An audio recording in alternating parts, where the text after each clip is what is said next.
حضرت اویس کرنی رضی اللہ تعالیٰ عنہ مسلمان ہوئے، بڑا دل چاہتا تھا حضور سے ملنے کو، آئے بھی 2 دفعہ، آپ نے باتیں سنی ہوئی، اماں بوڑھی تھی۔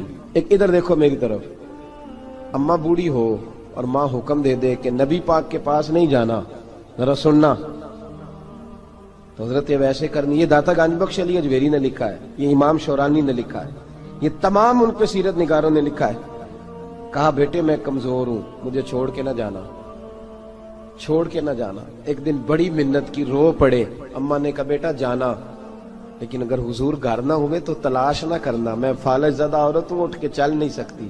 او بھائی، حضرت اویس کہتے میں نے دروازے پہ دستک دی، یہ امام شورانی کے جملے، سیدہ عائشہ صدیقہ اندر سے بولی کون ہے دروازے پہ؟ کیا لفظ ہیں، کیا انداز ہے۔ آج تو مرید بھی ٹیلی فون کرتا ہے، کہتا ہے پیر صاحب تیار ہو جائے، میں پہنچ رہا ہوں قریب، آ گیا ہوں، ذرا ریڈی ہو جائے۔ حضرت اویس کرنی دروازے پہ کھڑے، کون ہے؟ بڑی عاجزی، بڑی درویشی، کہنے لگے اماں جی ایک فقیر ہوں، یمن کا رہنے والا ہوں، ایک فقیر ہوں، ایک درویش ہوں، یمن سے آیا ہوں، محبوب سے ملنا ہے۔ کہا وہ تو گھر میں حجرے میں تشریف فرما نہیں ہے، باہر دیکھ لو، مسجد میں یا کسی جگہ تلاش کر لو۔ تو حضرت اویس کرنی کی آنکھوں میں آنسو آئے، کہنے لگے وہ آئے تو بتا دینا کہ ایک قرن سے فقیر آیا تھا۔ یہ امام شورانی کے جملے ہیں۔ حضرت عائشہ کہتی ہے مجھے بتانا نہیں پڑا، محبوب گھر آئے تو آتے ہی پوچھنے لگے عائشہ کوئی آیا تھا؟ علم غیب رسول کے منکر اس حقیقت کو بھول جاتے ہیں، غیب مانا کہ راز ہے، لیکن راز اپنوں سے کب چھپاتے ہیں۔ نبی کریم صلی اللہ علیہ وسلم کوئی آیا تھا؟ حضرت عائشہ نے سوال عرض کی یا رسول اللہ آپ کو کیسے لگا؟ حضور فرمانے لگے کسی کی خوشبو آ رہی ہے، کسی کی، یہ امام شورانی کے لفظ ہے، کسی کی، اگرچہ غالب خوشبو خود محبوب کی ہے، کسی کی خوشبو آ رہی ہے۔ کہ حضور قرن کا رہنے والا کوئی فقیر آیا تھا، سلام چھوڑ کے چلا گیا۔ جناب عائشہ کہتے ہیں حضور کی آنکھوں میں آنسو آئے۔ میں نے کہا حضور وہ گیا کیوں؟ تو محبوب نے فرمایا اس کی ماں بوڑھی ہے، اس کی ماں۔ محبوب اگر اماں کے لیے کہتے ہیں چل دیکھیں نا تابی بنے، وہ صحابی نہیں بن سکے، تابی، تو تبلیغ کرنے کیسے چلا جاتا ہے بیمار ماں کو چھوڑ کے؟ تو پیر صاحب کے ڈیرے پہ کیسے پہنچ گیا اماں کو چھوڑ؟ تجھے کس نے اجازت دی کہ ماں باپ بوڑھے تھے اور تو کہے جی میں وہاں جا رہا ہوں، میں نے چلے کرنے ہیں، وظیفے پڑھنے؟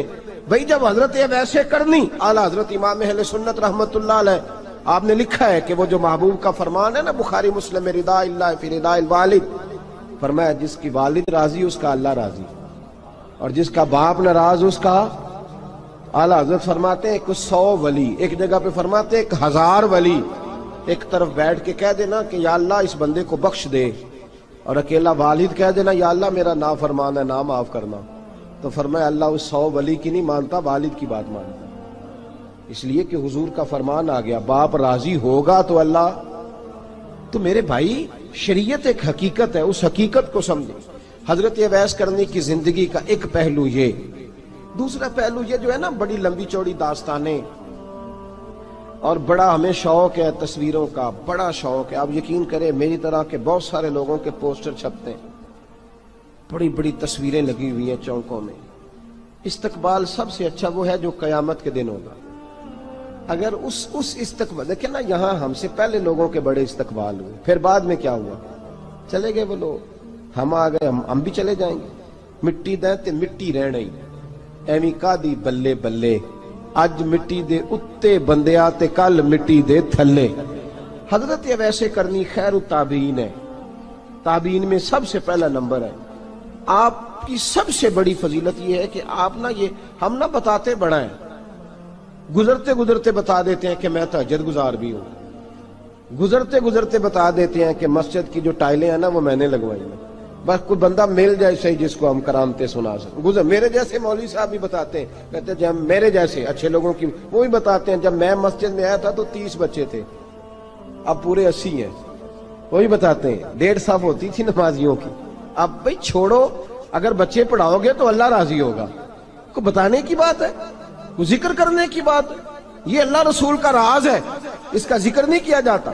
خواجہ اویس کرنی رضی اللہ تعالیٰ اپنے آپ کو چھپا کے رکھا ساری زندگی، ساری زندگی اماں جب انتقال کر گئی نا خواجہ ویسے کرنے کی، والد پہلے جا چکے تھے، والدہ انتقال کر گئی تو کسی ایک جگہ ٹھکانہ نہیں رکھا حضرت ویسے کرنے۔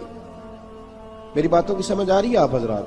کیوں بھلا یہ کئی دفعہ جو نعرے شارے ہوتے ہیں یہ بڑی خرابی کر جاتے ہیں، اصل کام رہ جاتا ہے۔ دست بوسی کرنے والے کئی دفعہ اتنا دور لے جاتے ہیں کہ انسان کے اپنے وظائف پیچھے رہ جاتے ہیں، کئی دفعہ مشکلات ہوتی ہیں۔ اس لیے صوفیاء میں ایک ملامتی گروہ ہے، ملامتی، داتا صاحب نے اس کو لکھا ہے اور اس کا تذکرہ قرآن نے کیا، یجاہدون فی سبیل اللہ ولا یخافون لومۃ لائم۔ فرمایا اللہ کے کچھ بندے ایسے ہیں جو اللہ کے راستے میں جہاد کرتے ہیں اور جب لوگ انہیں برا کہتے ہیں تو اس کی پرواہ نہیں کرتے۔ ملامتی گروہ جو کہتے ہیں کہ لوگ اگر تھوڑا سا ہم سے الرجی کریں گے تو ہو سکتا ہے، دیکھیں نا جب آپ کو کوئی برا کہتا ہے تو نفس دبتا ہے، کہتا ہے تو کچھ بھی نہیں۔ حضرت باجزید بستامی سلطان العارفین رحمت اللہ تعالی علیہ فرماتے ہیں رمضان شریف کا مہینہ تھا تو میں گزر رہا تھا بستام کے بازار سے، لوگ دکانوں سے اٹھ کے مجھے ملنے آنے لگے تو میرا نفس مجھے کہنے لگا باجزید اتنی شان تو آج بادشاہ کی بھی نہیں جتنی تیری ہے، میں کاروبار چھوڑ کے تو نہیں آتا۔ کہتے ہیں اسی لمحے وہ جو میری روحانی ترقی تھی وہ روک گئی، میں پریشان ہو گیا کہ میں نے لوگوں کی تعریفوں کو بڑا سمجھ لیا۔ کہتے ہیں کھجوریں تھی ریڈی، پتہ رمضان میں کھجوریں بڑی بکتی ہیں، کہتے ہیں میں آگے بڑھا، لوگ سلامیں لے رہے تھے، ایک کھجور اٹھا کے نہ کھائی نہیں، اٹھا کے نہ منہ میں رکھ لی، صرف منہ میں۔ لوگ کہنے لگے دفع کرو یہ بھی کوئی بندہ ہے جس نے روزہ ہی نہیں رکھا پیر ہو کے۔ کہتے ہیں لوگوں نے ملامت کی تو میرا نفس کچلا گیا۔ جب کوئی آپ کو برا کہتا ہے نا پھر جو سجدے میں رونے کا مزہ آتا ہے وہ تعریف کے وقت سجدہ ہوتا ہے کبھی؟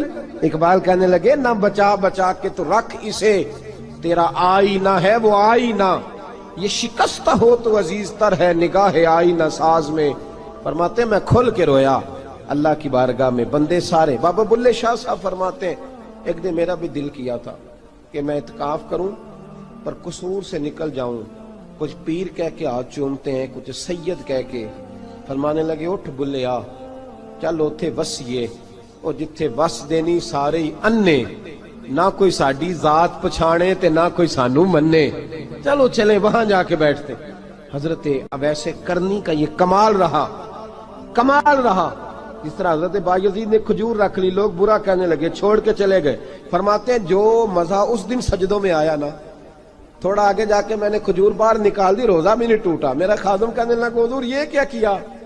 فرمانے لگے رب کے قریب ہونے کا ایک طریقہ اختیار کیا ہے، یہ بھی ایک طریقہ ہے اس کے قریب ہونے کا۔ صاحبو حضرت باجزید چھپے رہے۔ داتا صاحب نے لکھا ہے ایک اور تابعی تھے حضرت حرم بن حیان ان کا نام، وہ کہتے ہیں میرے دل میں تڑپ لگ گئی کہ حضرت اویس کرنی سے ملوں۔ میں یمن آیا ملنے، جب ان کی والدہ کا انتقال ہوا تو ایک جگہ رہتے نہیں تھے، کبھی یمن، کبھی کوفے، کبھی کہیں۔ حضرت حرم بن حیان کہتے ہیں میں حضرت اویس کرنی کو ڈھونڈتے، توجہ ہے میری بات پر، میری طرف دیکھیں، کہتے ہیں میں نے مہینوں کا سفر کیا۔ آپ نے بھی کبھی کیا ہے مرشد ڈھونڈنے کے لیے؟ گھر بہ کے آکھی ہوندے نے کوئی کامل نہیں رہا، ساریاں دکانداریاں۔ بھئی تو گیا کہاں ہے؟ تو کہاں گیا ہے؟ گھر بیٹھے ہی فیصلہ کر لیا تو نے؟ تو کہاں نکلا ہے؟ جو نکلتے ہیں نا انہیں تو رب کریم کا قرب بھی نصیب ہو جاتا ہے۔ تو نکلا ہی نہیں، تو نے گھر بیٹھے ہی فیصلہ کر، سارے غلط ہے، یہ ہو ہی نہیں سکتا سارے غلط ہو۔ اس لیے کہ صحیح بخاری میں محبوب کا فرمان موجود ہے، نبی کریم علیہ السلام نے فرمایا میری امت کبھی گمراہی پر جمع ہو ہی نہیں سکتی، تھوڑے لوگ برے ہوں گے، سارے برے ہو سکتے۔ یہ تو ہم نے ایک دوسرے پہ تنقید کر کے لوگوں کو برا کیا، جو اچھے تھے وہ بھی ہماری تنقید کے پیچھے چھپ گئے، ورنہ ایسی کوئی بات، بڑی خیر موجود ہے دنیا، بڑی خیر۔ حضرت حرم بن حیان کہتے ہیں میں جناب ویسے کرنی کو ڈھونڈنے نکلا تو ان کو ڈھونڈتے میں پہلے یمن گیا، لوگوں سے میں نے کہا ویس، کہنے لگے چھوڑو وہ تو دیوانہ ہے۔ اور داتا صاحب نے یہ لفظ لکھے ہیں، لفظ دیکھنا یہ بڑا مزہ دیں گے آپ کو جملے۔ داتا صاحب کہتے ہیں جب حضرت حرم بن حیان نے پوچھا نا ویس کرنی، تو کہا وہ تو دیوانہ ہے، مجنون ہے، پاگل ہے معاذ اللہ۔ کیوں؟ کیا تم نے دیکھ لیا؟ کہنے لگے جب دنیا روتی ہے تو وہ ہنستا ہے، جب دنیا رو رہی ہوتی ہے تو وہ ہنستا ہے، اور جب لوگ ہنستے ہیں تو وہ روتا ہے۔ عجیب اس کا انداز ہے، وہ تو دیوانہ سا آدمی ہے اور عجیب بندہ ہے، عجیب شخص ہے وہ۔ روڑی سے جو لوگ چھلکے پھینک دیتے ہیں وہ کٹھے کرتا ہے، روڑی سے۔ اٹھو بلیا چلو اتھے وسیے جتھے وس دینی سارے ینے، نہ کوئی ساڈی ذات پچھانے تے نہ کوئی سانو منے۔ کہتے ہیں چھلکے اٹھا کے دھو کے کھا لیتا ہے، اور پھر لوگ جو کپڑا پہننے کے قابل نہیں رہتا لوگ اسے پھینک دیتے ہیں، وہ ٹاکیاں جمع کر کے ان کو سیتا رہتا ہے، ان کا لباس بناتا ہے۔ کوئی روٹی پکی پکائی دیتا ہے تو پسند نہیں کرتا، قبول نہیں کرتا، اس سے ملنے آئے ہو۔ تو حرم بن حیان کہنے لگے وہ بھی ذرا جدا سا ہے تو میری بھی تلاش ذرا جدا سی ہے، میں بھی ذرا جدا سے آدمی کو ملنے آیا ہوں۔ کہنے لگے اس کا گھر بھی کوئی نہیں اپنا، کبھی یہاں ہوتا ہے تو کبھی ڈھونڈ لو تم بھی۔ حرم بن حیان کہتے ہیں میں نے ایک شخص کی منت کی، میں نے کہا بتا دے کہیں دیکھا ہے تو۔ کہنے لگا وہ کرن سے کوفے چلے گئے۔ کہتے میں کرن سے کوفے آیا، ایک بندے سے پھر پوچھا، لوگ کہنے لگے چھوڑ وہ ٹکتا نہیں تو نے مل کے کیا کرنا ہے۔ کہتے میں نے پوچھا بتاؤ تو صحیح کہاں ہے، تو کہنے لگے وہ تو سنا ہے حج کرنے چلے گئے، ایام حج ہیں۔ کہتے میں حج پہ چلا گیا، ساری دنیا ملی پر اویس کرنی نہیں ملے۔ پوچھا بھئی کسی نے دیکھا ہے، تو ایک شخص کہنے لگا میں نے دیکھا ہے، پر جتنا میں اس کے پیچھے دوڑتا تھا وہ اتنا آگے دوڑتا تھا۔ کہاں گئے؟ کہ مدینہ شریف چلے گئے۔ کہتے میں مدینے آیا تو ملے وہاں بھی کوئی نہیں۔ میں نے کہا ویس اگر آپ کی بے نیازی سچی ہے، کسی سے ملنا نہیں چاہتے، تو میری بھی تڑپ بڑی سچی ہے، میں بھی مل کے چھوڑوں گا، میں بھی مل کے چھوڑوں گا۔ اگر آپ کی اگر یہ سچی ہے نا بے نیازی، بے نیاز تھے، سانو تخت ہزارے دی لوڑ کیے، نالے کی لگے شہر بمبول دے نال، اسی اپنی بال کے سیکنے ہیں، سانو کی لگے کسی اور دے نال۔ اگر آپ کی بے نیازی سچی ہے تو میری تڑپ بھی بڑی سچی۔ کہتے ہیں ڈھونڈتے ڈھونڈتے میں پہنچ گیا، پھر دوبارہ کوفے کے قریب نہر فرات جہاں امام علی مقام شہید ہوئے۔ کہتے ہیں جب میں پہنچ گیا تو وہ ساری علامتیں، داڑھی ان کی کہیں کہیں تھی، گھنی نہیں تھی، اور ان کے ہاتھوں پر برس کے نشان تھے، وجود پتلا سا، قد لمبا۔ کہتے ہیں وہ جو میں نے ساری نشانیاں سنی تھی وہ مجھے نظر آ گئی۔ وہ نہر فرات کے کنارے وضو کر رہے تھے، جب وہ وضو سے فارغ ہوئے تو چہرہ ابھی پانی کی طرف تھا۔ میں نے کہا السلام علیکم، سلام لی تو پتہ منہ نہیں میری طرف کیا، چہرہ ادھر ہی رکھا۔ کہنے لگے وعلیکم السلام یا حرم بن حیان، کن فیکون تے کل دی گل ہے۔ وعلیکم السلام یا حرم بن حیان، یار تو نے نہیں پیچھا چھوڑا، پہنچ ہی گئے ہو، آ ہی گئے ہو۔ کہتے ہیں میں نے کہا حضور آپ ویس آپ کون ہیں، آپ کون ہیں؟ تو کہنے لگے میں وہی ہوں جسے تو کئی مہینوں سے تلاش کر رہا ہے۔ تو میں نے کہا حضور آپ میرا نام کیسے جانتے ہیں؟ یہ کشف المحجوب پڑھ رہا ہوں داتا صاحب کی، میرا نام کیسے جانتے ہیں؟ تو حضرت اویس کرنی کہنے لگے عرفت روحی من روحی کا، میری روح آپ کی روح کی واقف ہے۔ وہ میری جو روح ہے نا، روح۔ امام غزالی سے کسی نے کہا تھا حضور آپ مجھ سے کتنا پیار کرتے ہیں؟ فرمانے لگے اپنے دل سے پوچھ لے تو کتنا کرتا ہے، بس برابر ہے، پوچھ لے اپنے دل سے تو مجھ سے کتنا کرتا ہے، میں بھی اتنا ہی کرتا ہوں، یہ پوچھ لے تو۔ بھائی حضرت اویس کرنی کی ملاقات ہوئی تو کہا حضور میں کہاں چلا اور آپ کہاں دوڑے؟ آپ فرمانے لگے یار میں چھپا ہوا ہوں تو مجھے چھپا رہنے دے، میں چھپا ہوا، میں سراپا مخزن راز تھا اور رہا تھا مدت و راز۔ یہ تو تیرا شوق کے دید کشاں کشاں مجھے کھینچ لایا مجاز میں۔ ان کی زندگی تو دیکھو، کتنا شوق ہے ہمیں آگے لگنے، کتنا شوق ہے بڑھ بڑھ کے سامنے ہونے، مجھے لوگ جانے، مجھے لوگ پہچانے، کتنا شوق، لیکن وہ دوڑتے تھے لوگ ہمارے قریب نہ آئے۔ حضرت حرم بن حیان کہتے ہیں میں چند گھڑیاں رکا تو مجھے کہنے لگے جا یار تو کوئی کام کر اور مجھے بھی اپنا کام کرنے دے۔ تو میں نے کہا حضور آپ کیا کریں گے؟ فرمانے لگے گناہ بڑے لمبے ہیں، ذرا معافیاں مانگوں گا اپنے رب سے، میں اس کی بارگاہ میں استغفار کروں گا، مجھے ذرا ریت پہ سجدے کرنے دے، تو جا، مجھے شوق نہیں، تو چلا جا۔ حضرت حرم بن حیان کہتے ہیں میں نے کہا حضور میرے لیے دعا کر دیں۔ تو جناب اویس کرنی نے ہاتھ اٹھائے، کہنے لگے یا اللہ میری اور اس کی ملاقات جنت میں کرا دینا، میری اور اس کی ملاقات جنت میں کرا دینا۔ یعنی یہ بھی کہہ دیا کہ اب دنیا میں دوبارہ ملاقات نہیں ہوگی، کہتے ہیں میں یہ بولنے ہی لگا تھا، کہنے ہی لگا تھا کہ حضور یہاں نہیں ہوگی، تو کہنے لگے چپ کر، جب جنت کی بات جو کر دی ہے ہو گئی بات، اب اتنی دور تک تجھے کہہ دیا تو اب تو یہاں پھر دعا کی بات حضرت اویس کرنی خیر التاب۔ ایک اور بات، پیار صرف سامنے رہ کے نہیں ہوتا، بن دیکھا پیار بھی بڑا شاندار ہوتا، بڑا شاندار، بڑا ہی شاندار ہوتا ہے۔ میرے محبوب نے اس کو بیان کیا، حبیب پاک سید عالم میرے حبیب رحمت علیہ السلام فرمانے لگے اپنے صحابہ سے، تم نے مجھے دیکھ کے کلمہ پڑھا، تمہیں ایک مبارک، اور جو بن دیکھے میرے نام پر جانے دیتے ہیں انہیں 7 بار مبارکباد۔ حضرت اویس کا یار دیکھیں نا، ایک معنی میں حضور نے یہ بھی بیان کیا، ابو داؤد میں موجود ہے۔ محبوب فرمانے لگے صحابہ سے، بتاؤ کامل ایمان کس کا ہے؟ یا رسول اللہ نبیوں کا۔ فرمایا ان پر تو وہی آتی ہے، یہ ایک معنی میں ہے، ورنہ کامل ایمان انہی کا ہے۔ فرمایا بتاؤ کامل ایمان کس کا؟ یا رسول اللہ صحابہ کا، ہمارا۔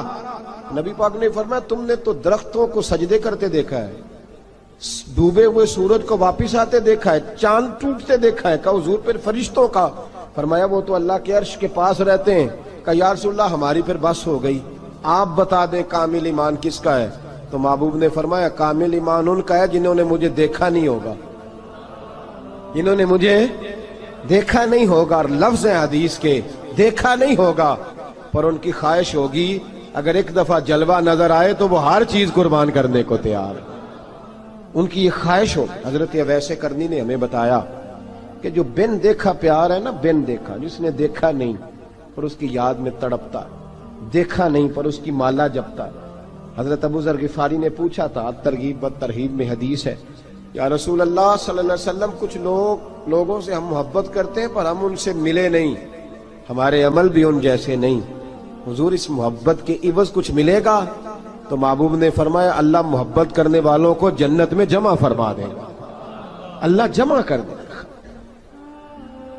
لیکن کبھی کبھی نا انہیں اعزاز دینا پڑتا ہے، یہ رب رسول کا اپنا ایک انداز کرم ہے، مجبوری نہیں کسی بات کی، لیکن انداز کرم ہے۔ ان لوگوں کو شانیں دی جاتی ہیں دنیا میں تاکہ کوئی یہ نہ سمجھ لے کہ دنیا میں ان کا اعزاز کوئی نہیں، انہیں بڑے بڑے رتبے ملتے ہیں، انہیں نوازا جاتا ہے۔ حضرت اویس چھپے رہے، آئے نہیں، لیکن محبوب نے انہیں ظاہر کرنا پسند فرمایا۔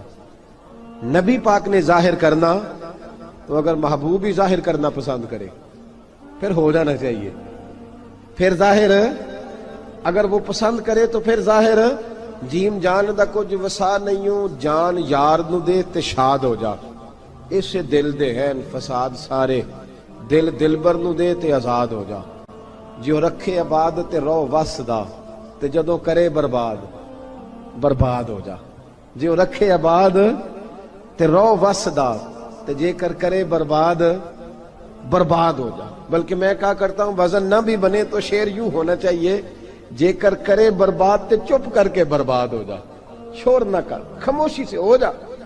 حضور نے ظاہر کرنا پسند کیا تو خود نبی کریم علیہ السلام نے بلایا۔ توجہ ہے میرے بھائیوں، بس بات سمیٹ رہا ہوں، مضمون مکمل ہو گیا۔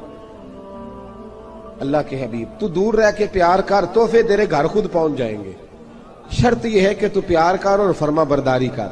نبی رحمت صلی اللہ تعالی علیہ وسلم نے مولا علی شیر خدا اور حضرت عمر فاروق، بندے بھی حضور نے وہ چنے جو سرخیل ہیں دونوں، مولا علی فاروق اعظم امیر المومنین، دونوں کو بلایا اور بلا کے فرمایا یہ میرا جبہ لے جاؤ اور میرے بعد، میرے وصال کے بعد وہاں جانا کرن میں تمہیں اویس ملے گا، اسے میرا جبہ دینا۔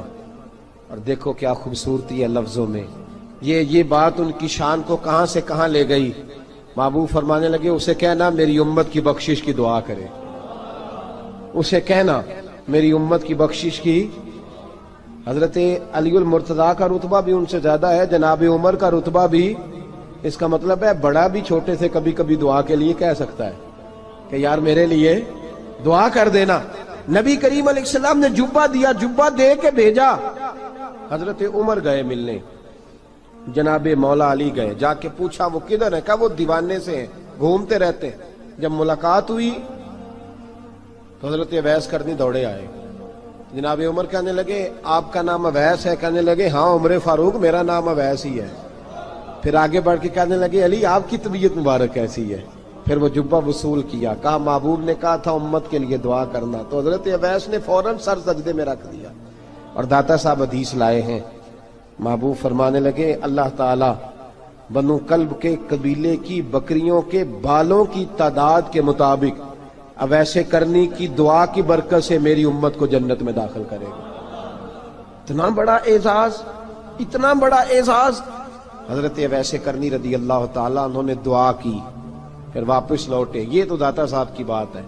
اب اگلے جملے حضرت محدث بہاولپوری نے ایک ذکر اویس نام کی کتاب لکھی ہے، حضرت علامہ فیض احمد صاحب اویسی رحمۃ اللہ علیہ، انہوں نے لکھا ہے کہ حضرت عمر فاروق اور مولا علی جب مل رہے تھے نا، تو ایک تیسرے شخص نے کہا کہ اویس ان کی زیارت کر لو جنہوں نے حضور کی زیارت کی، ان کی زیارت کر لو، چلو آپ حضور کی زیارت نہیں کر سکے تو زیارت کر لو۔ تو حضرت اویس کرنی اٹھ کے قریب گئے تو جناب علی المرتضیٰ اور جناب عمر سے کہنے لگے حضور کی داڑھی مبارک میں کتنے بال سفید تھے؟ زیارت تو نہیں کی، داڑھی میں کتنے بال؟ انہوں نے یہ نہیں کہا ہمیں پتہ نہیں، کیونکہ سوال دوسرے کا تھا، ان دونوں کا سوال یہ نہیں کہا ہمیں پتہ نہیں۔ باقی کتابوں میں الفاظ اور ملتے ہیں، میں وہ والی بات بیان کر رہا ہوں جس میں ادب زیادہ پایا جاتا ہے۔ کہا کتنے بال سفید تھے؟ تو یہ نہیں فرمایا مولا علی اور جناب عمر نے کہ ہمیں پتہ نہیں، کہنے لگے ویس آج آپ ہی بتائیں گے کتنے سفید تھے، آج آپ ہی بتائیں کتنے ہیں۔ تو حضرت سیدنا اویس کرنی کہنے لگے محبوب کی داڑھی مبارک میں 17 بال سفید تھے، 17 بال سفید تھے، یہ ان کی زیارت کا حال۔ حضرت اویس کرنی نے ہمیں بتایا کہ دور رہ کے اطاعت صحیح کرنا، تمہارا ذکر دربار رسول پہ بھی ہوگا اور دربار خداوندی پہ بھی ہوگا۔ دوسرا یہ جو بہت زیادہ شوق ہے آگے آگے بڑھنے کا ہر آدمی کو، میں اکثر یہ روتا ہوں، میں کہتا ہوں پہلے کوئی کسی بزرگ سے ملتا تھا تو دعا کراتا تھا، اب ملتے ہیں تو کہتے ہیں حضرت ذرا میرے ساتھ فوٹو تو کھنچوا لیں۔ پہلے لوگ دعا کراتے، ہاں دعا کی التجا کرتے، کہتے تھے مہربانی کر، اتنا ہی کہہ دیں کہ اللہ تیری دنیا اور آخرت بہتر کر دے، اب یہ رنگ اب فوٹو کھینچتے۔ تو بھائی یہ بہت زیادہ ہمارا جو رویہ اس طرح کا ہے، یہ حضرت اویس کرنی کی سیرت بتاتی ہے کہ یہ الجھاؤ ہے، الجھو نہ، سلجھ کے وقت گزارو۔ اور تیسری بات ان کی حیات مبارکہ سے ہمیں یہ ملتی ہے، اللہ کے ساتھ جو لوگ جڑ جاتے ہیں انہیں ویسے ہی دنیا کی ضرورت نہیں رہتی، ان کی توجہ ہی اور جانب ہو جاتی ہے۔ دعا کرتا ہوں مالک کریم کے حضور جو کچھ میں نے عرض کیا اللہ اپنی بارگاہ میں مقبول فرمائے، دوران گفتگو جہاں ہم بھول گئے اللہ ہم سے درگزر فرمائے۔ آخر دعوانا یار کو ہم نے جا بجا دیکھا، یار کو ہم نے جا بجا دیکھا، کبھی ظاہر کبھی چھپا دیکھا، کبھی ظاہر کبھی چھپا دیکھا، یار کو ہم نے جا بجا دیکھا، یار کو ہم نے جا بجا دیکھا۔